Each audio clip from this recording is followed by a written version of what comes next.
마태복음 6장 9절에서 13절 합독합니다.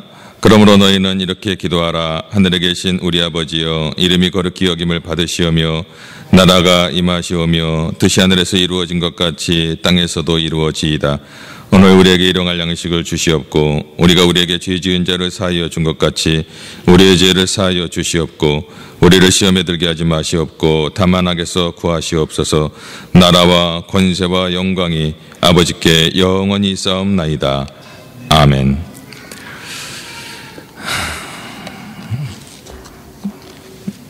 매일매일 봤으면 좋겠습니다. 예, 아침에도 보고 저녁에도 보고 매일매일 봤으면 좋겠다. 우리 교회가 건축이 빨리 되고 성전이 되면 우리 성도님들은 그 주변으로 다 모여들어서 매일같이 떡과 음료를 먹고 마시면서 예배를 드리면서 그런 날이 속히 오기를 간절히 소원합니다. 한 며칠 있다 보니까 너무 보고 싶어요. 예, 매일 봤으면 좋겠다 그런 생각을 합니다. 요즘 세상이 참 자기 중심적인 세상이 아닌가 생각해 봅니다.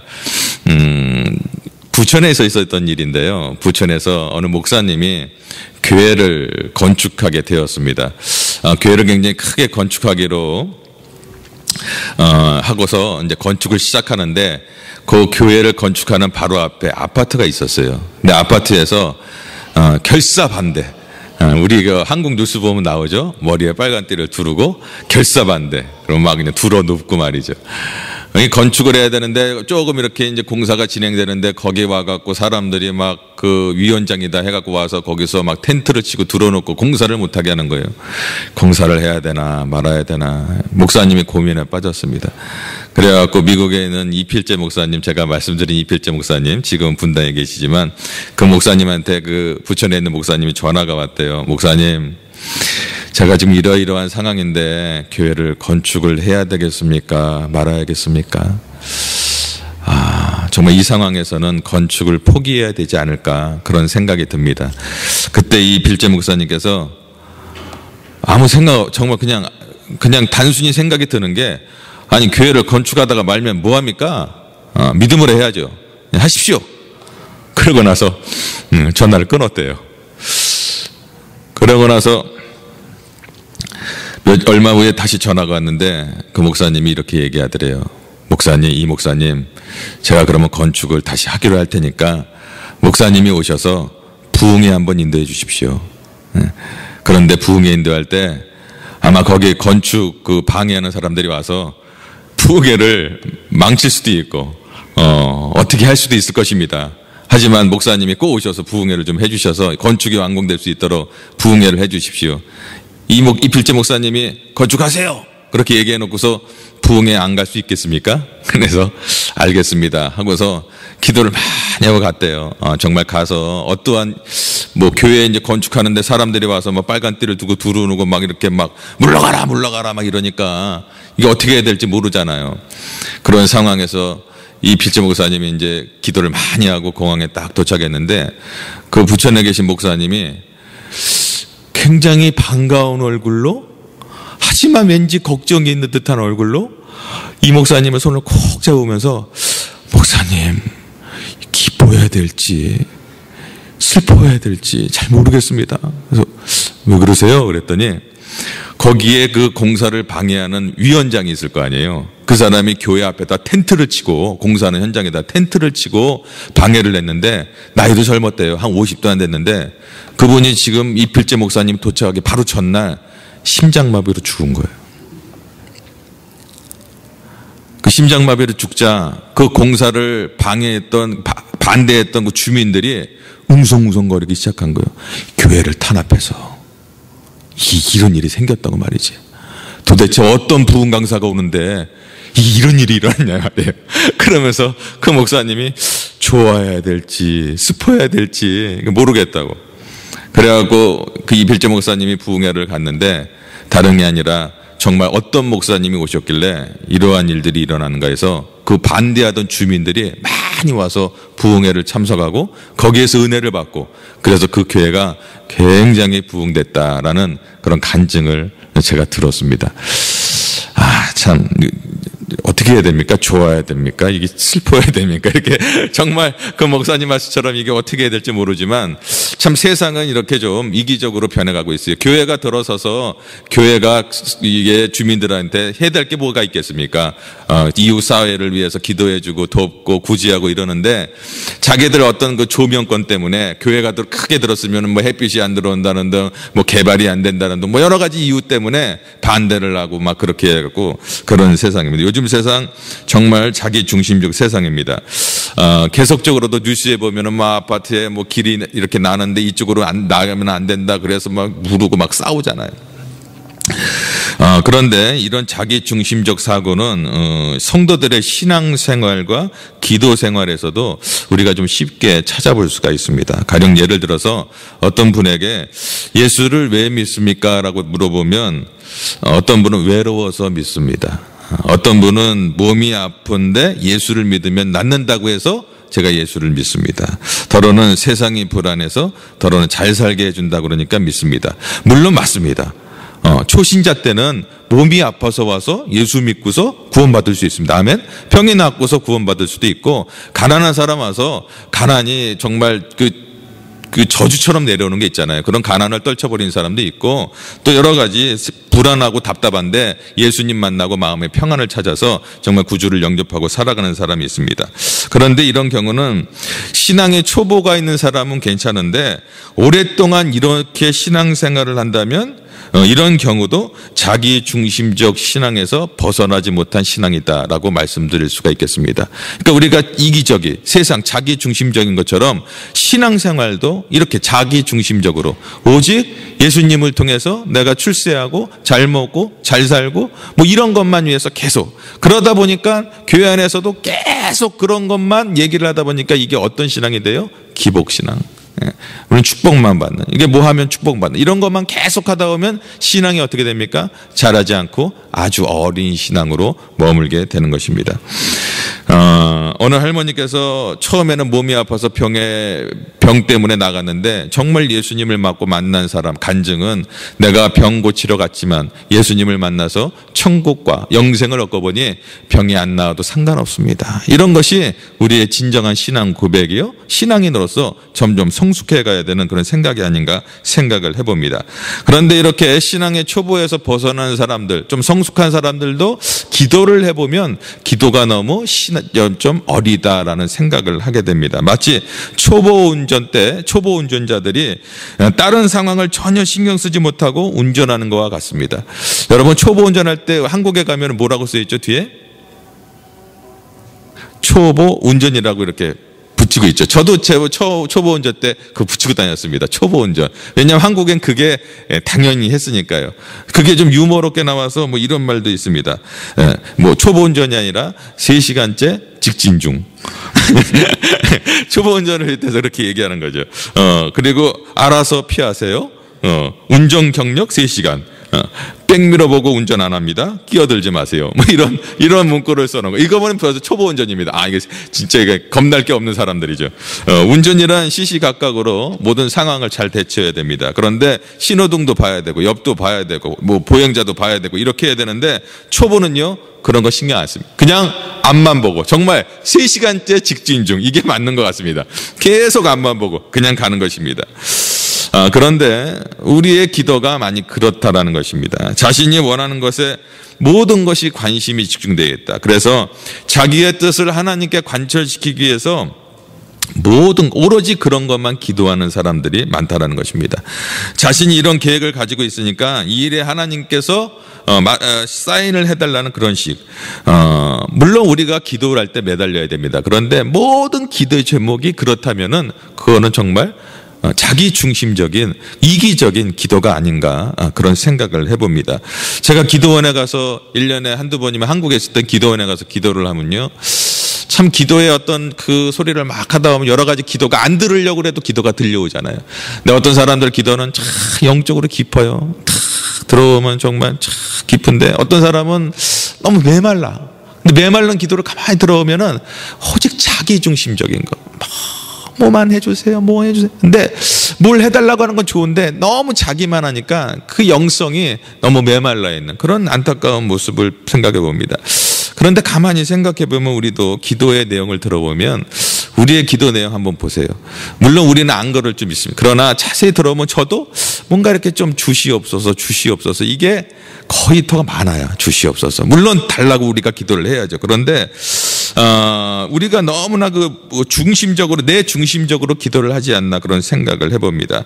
그런데 우리 주님께서 가르쳐 주신 기도는 그 중심이 나에게 있는 것이 아니라 하나님께 있다고 말씀은 말하고 있는 것입니다. 오늘 본문에 나라와 권세와 영광이 아버지께 영원히 있사옵나이다.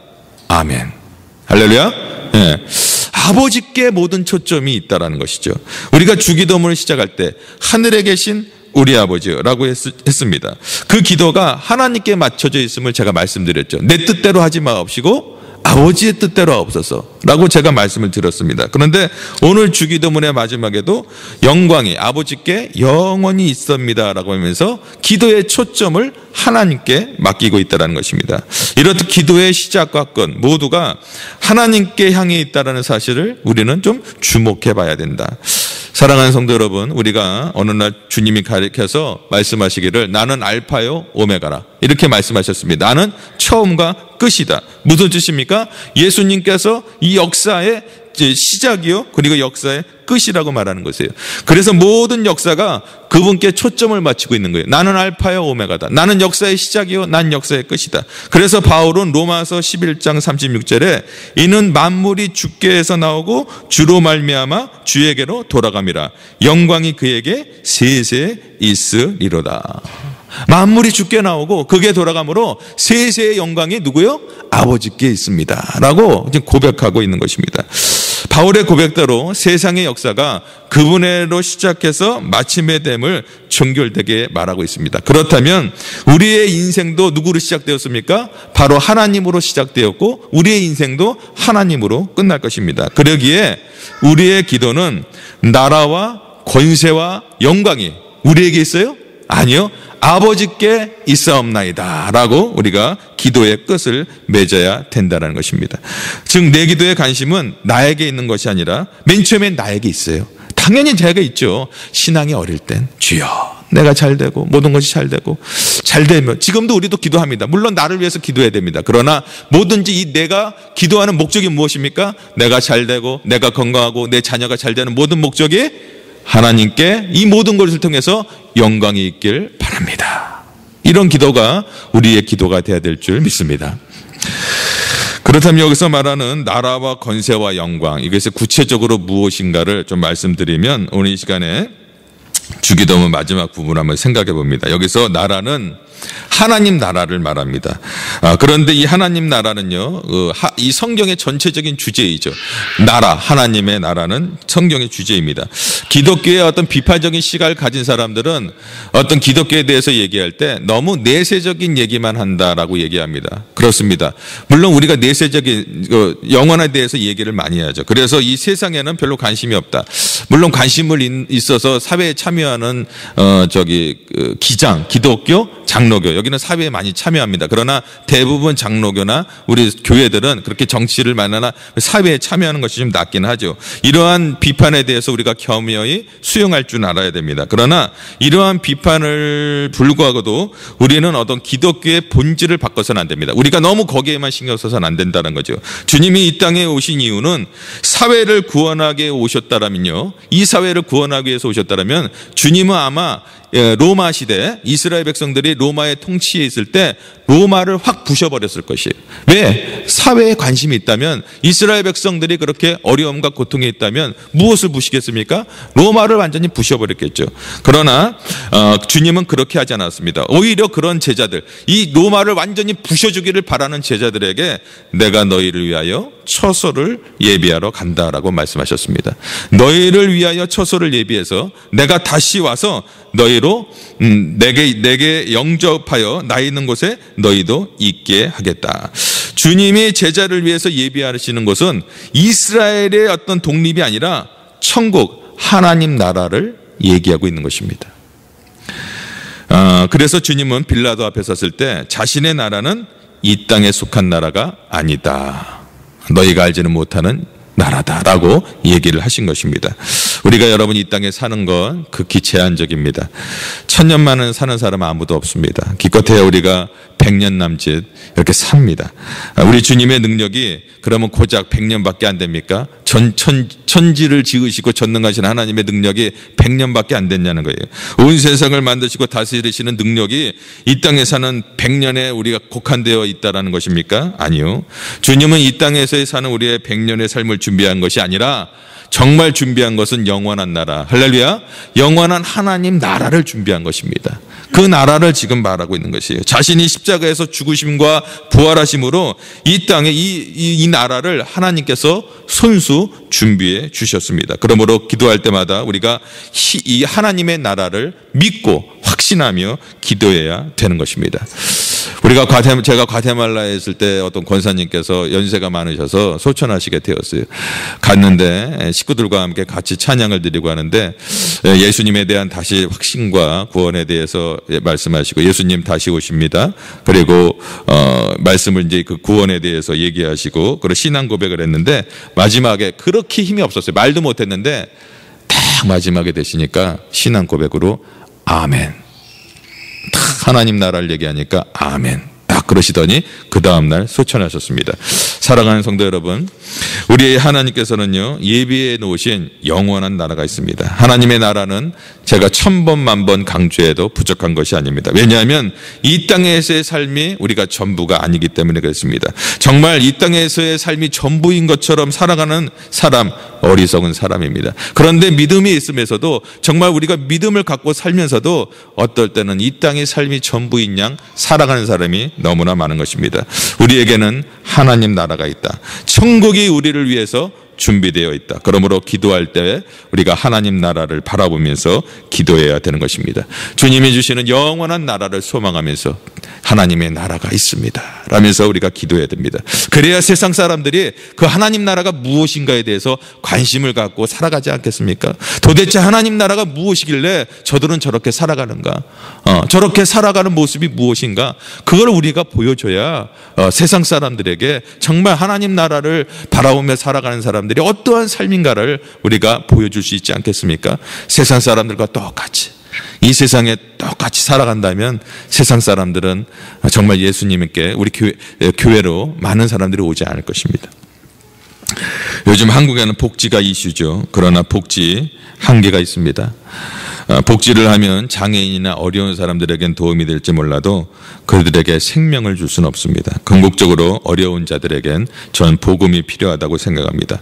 복음이 그들에게 생명이요 그리고 진정한 생명이라고 저는 생각합니다. 그러므로 진실로 우리에게 모두 필요한 것은 복음이요 영생이요 하나님의 나라. 우리가 여러분 하나님 나라를 은혜로 받았습니다. 거저 받았습니다.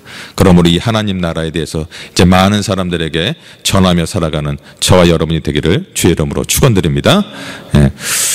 이번 주에 전도지가 또 다시 나옵니다. 그러므로 전도지 여기 명함 전도지니까 여러분 그거 가지시고 날이 춥습니다. 춥지만 여러분 시장 가실 때 어디 식사하러 가실 때 뭐 하러 가실 때든 항상 좀 갖고 다니시면서 늘 이렇게 전도하는데 하나님 나라를 증거하는데 우리가 힘을 쏟기 바랍니다. 두 번째는 권세입니다. 대개 나라와 권세, 이제 두 번째 권세인데 이것은 하나님이 통치하는 능력을 말합니다. 세상에 여러분 그 권세 보잘것 없습니다. 여러분 왜냐하면 그 권세는요 언젠가 무너지게 되어 있습니다. 이번에 어디죠? 이번에 그 대통령 죽은 나라 카다피? 예. 카다피가 이번에 죽었죠. 40년 가까이 38년 40년 얼마나 기세를 등등하게 했습니까? 그러나 결국 무너지고 말았습니다. 아무것도 아닙니다. 저는 김정일 저도 조만간에 무너질 줄 믿습니다. 아멘. 네. 권세 아무것도 아니에요. 언젠가 금방 무너집니다. 그 하나님의 권세는 온 우주 만물을 통치할 뿐만 아니라 그 권세는 영원 전부터 영원 후까지 계속되기 때문에 그렇습니다. 역사적으로 보면 어떤 세상의 권세가 하나님의 권세를 누르기 위해서 얼마나 고보진 박해를 했는지 모릅니다. 정말 그 네로 왕 때 초대교회 때 네로 황제는 로마를 불질르고 그리고 이것을 누가 했다고요? 기독교인이 했다고 그랬습니다. 그래서 기독교인을 완전히 말살하려고 그랬습니다. 그러나 그 후 하나님의 권세는 사라지지 않고 기독교인이 더욱더 많이 늘어난 것을 우리가 알 수가 있습니다. 중국의 모태통 문화혁명 때 얼마나 기독교를 탄압했습니까? 기독교 예수 믿는 사람을 다 잡아고 죽여버렸습니다. 그래서 자기네들 또 교회가 있다는 거 치고 무슨 교회를 해놨죠? 삼자교회. 이러면은 해놓고 하나 만들어 놓고 완전히 이렇게 막 탄압하면요, 교회가 없어질 줄 알았어요. 그러나 어떻습니까? 저는 중국에 가서 깜짝 놀랐습니다. 중국의 지하교회가 얼마나 많은지 모릅니다. 중국에 얼마나 많은 성도들이 많은지 모릅니다. 지금 여기서 가장 부흥하는 교회가 제가 볼 때는 중국 교회가 아닌가 생각합니다. 중국 교회들 보십시오. 무섭게 부흥합니다. 그리고 중국 교회들 보면 엄청나게 크게 성전을 짓고 있으면 거의 다 90% 이상이 중국 교회예요. 지금 중국이 그렇게 탄압을 받았지만 중국은 죽지 않았습니다. 지하교회로 해서 엄청 많은 뭘 중국만 되는 게 아니라 우리 북한을 보십시오. 평양의 예루살렘이 무너졌습니다. 그러나 평양에도 지금 지하교회에서 목숨을 걸고 예수님이 오시는 그날까지 믿음을 변치 않고 복음을 정말 믿고 하는 그런 하나님을 믿는 사람들이 얼마나 많은지 모릅니다. 지하교회가 얼마나 많은지 모릅니다. 우리 교회는 이제 하나님의 권세는요 그렇게 약하지가 않습니다. 감히 여러분, 세상의 권세가 어떻게 하나님의 권세를 이길 수 있겠습니까? 세상의 권세들은 하나님의 권세에 다 도전했다가 오히려 무너지는 것을 우리는 역사적으로 우리는 보고 알고 있습니다. 그러므로 성도들은요 두려움을 두려워하지 않고 하나님 나라를 지켰습니다. 순교하는 자들은 하나님의 권세를 믿었기에 그가 순교할 수 있었던 것입니다. 여러분, 우리 주님이 이 땅에 있을 때도 얼마나 놀라운 권세를 보여주셨습니까? 그 권세는 우리의 삶 전 영역에 미치고 있는 것을 우리가 알 수 있습니다. 예수님의 권세, 예수님께서 이 땅에 오셔서 제자들과 함께 가다가 바람이 불고 풍랑이 불자 바람아 잠잠하라, 풍랑아 잠잠하라 그랬더니 어떻게 됐습니까? 파도가 잠잠해졌더라. 그것이 예수님의 권세인 줄 믿습니다. 예수님께서 만약 저와 여러분의 인생에 풍랑이 있을 때 그 인생의 풍랑을 잠자케 해줄 분이 바로 우리 예수님이라는 걸 믿으시기 바랍니다. 주님은 병든 자도 낫게 하셨습니다. 앞을 보지 못하던 맹인과 38년 동안 드러누워 있던 사람들, 그리고 심지어 죽었던 나인성의 과부와 또한 야이로의 딸도 살리셨습니다. 죽은 지 나흘이나 되는 나사로도 살려내신 분입니다. 그러므로 여러분, 우리 주님은 질병을 치료하실 권세가 있는 줄 믿으시기 바랍니다. 죽은 자도 일으키시고 눈먼 자도 뜨게 하시는 그 놀라운 권세가 있다라는 것입니다. 그런데 많은 사람들이 그 권세를 모른다는 거예요. 요즘 예수 믿는 사람들이 그냥 지식으로만 알고 그냥 생각으로 알기 때문에 그냥 예수님께서 그런 권세로 치유받고 회복된다라는 것을 잘 믿지를 않는다는 거예요. 제가 말씀드렸죠. 교회 한 10년 돼서 기도하면 어떻게 된다고요? 어떻게 기도한다고요? 응답받지 못할 걸 알고 기도한다고. 응답이 되지 않을 걸 믿고 기도한다 그러잖아요. 우리가 믿음으로 기도해야 되는데 5년, 10년 지나다 보니까 그런 것들이 다 점점 쇠퇴해지는 거예요. 아닙니다. 하나님의 권세는 살아있는 줄 믿으시기 바랍니다. 예레미야는 이렇게 말합니다. 길르앗에는 유황이 있지 아니한가, 그곳에서는 의사가 있지 아니한가, 딸 내 백성이 치료를 받지 못하면 어찌 민고. 예레미야는 하나님께서 참된 치료자가 되신다고 하는데, 근데 그 많은 사람들이 치료자이신 하나님께 나아가지 못함으로 치료를 받지 못하고 있다고 안타까운 마음으로 예레미야 선지자는 지금 말하고 있는 것입니다. 우리가 기도할 때 여러분 이 사실을 인정해야 됩니다. 주님께서는 질병을 치료하시고 모든 죄를 사하시고 모든 막힌 것들, 우리 집에 있던 모든 저주들, 어둠의 세력들이 예수를 믿을 때 다 끊어지는 권세가 있는 줄 믿으시기 바랍니다. 아멘. 오늘 이 저녁에 이 권세를 여러분 마음껏 사용하십시오. 혹시 자녀를 위해서, 아니면 건강을 위해서, 아니면 교회를 위해서, 아니면 여러 가지 막힌 것들을 위해서 예수님의 권세, 예수님께서는 무엇이든지 할 수 있으니 기도하고 구하라 그러면 받은 줄로 알고 구하라 그러면 응답되리라고 말씀하셨습니다. 여러분 이렇게 믿고 구할 때 응답될 줄 믿습니다. 그 권세를 믿으시기 바랍니다. 네. 세 번째는 영광입니다. 이 영광은 두말할 필요 없이 하나님의 영광이죠. 모든 영광은 하나님께서 받으셔야 됩니다. 하나님의 어떤 것도 영광의 대상이 될 수가 없습니다. 그런데 이 하나님께 돌려야 될 우상을 이스라엘 백성들이 우상에게 돌렸습니다. 금송아지를 만들고 그 앞에 절하면서 헛된 것들에게 절을 하고 있었습니다. 그 사실을 로마서에서 이렇게 말합니다. 로마서 1장 21절에 이하에 보면 하나님을 알되, 모르는 게 아니에요. 하나님을 알되 하나님으로 영어롭게도 하지 아니하며 감사치도 아니하고 오히려 그 생각이 허망하여지며 미련한 마음이 어두워졌나니 스스로 지혜 있다 하나 우준하게 되어 썩어지지 아니하는 하나님의 영광을 썩어질 사람과 금수와 버러지 형상으로 우상으로 바꾸었느니라.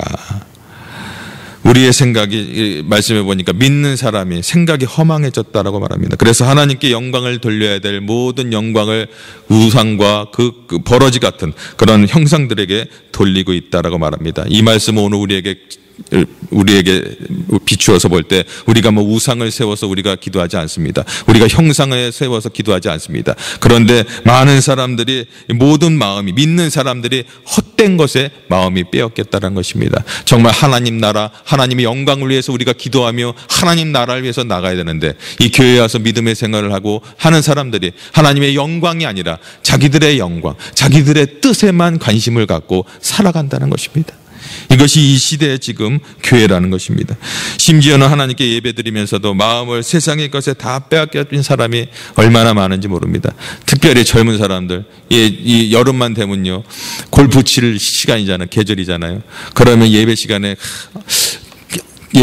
대부분 보면은 생각을, 제가 이렇게 얼굴을 보면요, 이거 빨리 끝내 골프 가야 되는데 전부 다 생각에 거길로 가 있어요. 온통 골프 치는 데로 가 있습니다.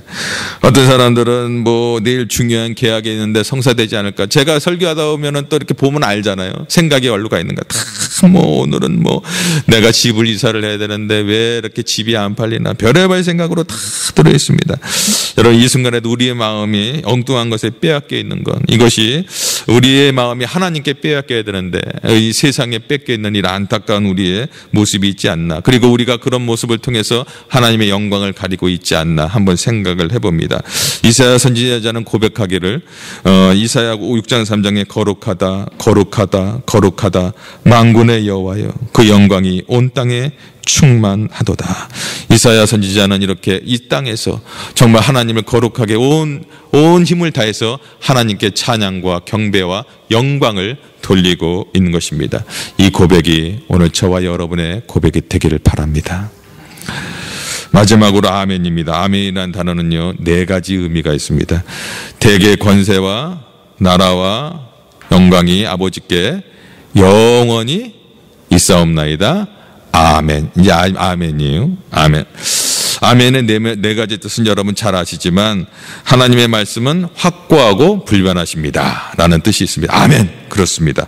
하나님의 약속을 확실히 믿을 때 아멘. 이 아멘은 크게 하면 그렇게 될 줄 믿습니다. 아멘을 크게 해서 손해볼 거 아무것도 없어요, 진짜. 아멘 크게 하면 크게 할수록 저 하나님의 은혜를 받아 누리는 거예요. 나는 믿어 의심치 않고 진실로 믿습니다. 눈에 보이지는 않지만 내가 손에 잡히는 것이 없지만 의심하지 않겠습니다. 그런 확신을 갖고 우리가 아멘하는 거예요. 그리고 하나님만 난 전적으로 믿습니다. 다른 걸 할 때 노멘이에요. 어떤 이상한 것이 와서 그러면 노멘입니다. 아멘하면 안 됩니다. 오직 하나님 말씀만 믿습니다. 아멘. 하나님만 맡기고 전적으로 하나님을 의지하는 사람, 그리고 이해하겠습니다. 순종합니다. 아멘은 것은요, 순종하겠습니다. 아멘. 이런 뜻이 있는 거예요. 이 4가지, 내가 아멘에 대해서 한번, 글쎄요, 다음 주에는 마가복음을 할지 제가 이 아멘에 대해서 한번 또 설교를 할지 금요일날 할지 모르겠지만 하여튼 말씀을 드리겠습니다. 아멘이라는 뜻이 얼마나 좋은지 한번 말씀드리겠습니다. 그렇게 되기를 원한다는 기원의 의미에서 우리는 이제 그렇게 됩니다라는 의미에서 많은 비중을 차지하고 있죠. 그래서 아멘하면 그렇습니다. 그렇게 될 것입니다. 라는 게 아멘인 것입니다. 오늘 주기도문의 제일 마지막에 아멘으로 끝나는데 놀라운 것은 계시록 22장의 마지막에도 보면은 아멘 주 예수여 오시옵소서 주 예수의 은혜가 모든 자들에게 있을지어다. 아멘. 전도사님 말씀처럼 아멘으로 끝났어요. 아멘. 아멘. 주 예수 오시옵소서. 주님의 말씀은 한 것이 요한이 계시를 받고 다 이루어질 걸 믿습니다. 주님께서는 다시 오실 것입니다. 1.1획도 하늘에 떨어지지 않고 땅에 떨어지지 않고 다 이룰 것을 믿습니다. 주님은 오십니다. 아멘. 그렇게 될 줄 믿습니다. 그렇게 고백하고 있는 것입니다. 사랑하는 성도 여러분, 오늘 저와 여러분의 인생의 마지막도 아멘으로 끝나기를 원합니다. 요한이 아멘으로 끝났듯이 우리의 인생도 마지막에 우리가 생을 다 살고 능검할 때 아멘, 그렇습니다. 주님께서 말씀하신 대로 내 삶을 통하여 주님의 뜻이 다 이루어졌나이다. 아멘. 이 고백이 저와 여러분의 고백이 되기를 간절히 바라며 오늘 주님이 가르쳐 주신 기도를 우리가 배웠습니다. 그동안에 여러분 기억해뒀던 거 다 메모리 하시면서 우리가 기도를 어떻게 해야 되는 건지 기도의 기본을 쌓아서 하나님께 정말 영광 돌리는 기도자의 삶을 살아가기를 주의 이름으로 축원드립니다. 우리 한번 거룩하신 하나님 찬양하고 한번 우리 기도하기 바랍니다.